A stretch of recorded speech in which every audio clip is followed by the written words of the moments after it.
On September 11, 2016, the world will mark the 15th anniversary since the largest single terror attack on American soil. 15 years since the loss of nearly 3,000 people of all ages, backgrounds, and ethnicities. In the time that has passed since September 11, 2001, the world has changed dramatically. America has spent 15 years fighting the global war on terror, investing in new forms of warfare like drone assassinations, and spreading a legacy of torture that fuels the fire that inspires terrorists to action.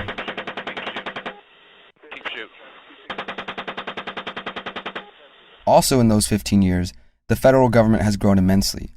A panopticon police and surveillance state has been erected around the nation, watching and listening to every move you make, all in the name of fighting the war on terror and domestic extremism. If you, the American taxpayer, must be forced to pay for the war on terror and their surveillance state, should you not have an interest in truth and accountability?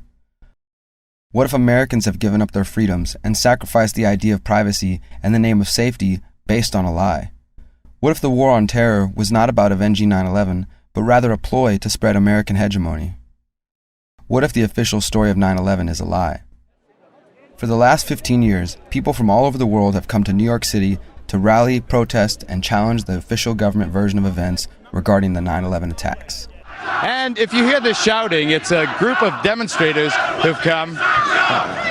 9/11 was an inside job. Oh, get a life. Get a life. 9/11 was an inside job. While the corporate media attempts to shame anyone who dares question the story, more Americans than ever are beginning to ask what really happened on 9/11. The 15th anniversary offers a unique opportunity for those who have questions about the events of that day. Many Americans have heard of the secret 28 pages of the Senate report on 9/11, and some believe funding for the attacks comes from elements of the Saudi government.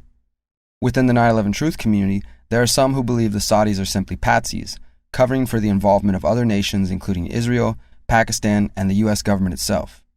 Regardless of what theory you ascribe to, it's important to recognize that you are not alone in your questions about 9/11. We have a responsibility to those who died on September 11, 2001. We have a responsibility to their families to continue to question the events of that day, and we have the ultimate responsibility to future generations. Until we unravel the truth about 9/11, we will never be able to roll back the growing police state and the endless war on freedom. Now that the public knows about the 28 pages, we must continue to poke holes in the government's story. Make plans to come to New York City from September 9th to September 12th to get involved in activism, outreach, rallies, speeches, and more. If you can't make it to New York, organize an event in your community. Stay tuned to groundzero911.com for more details as they develop.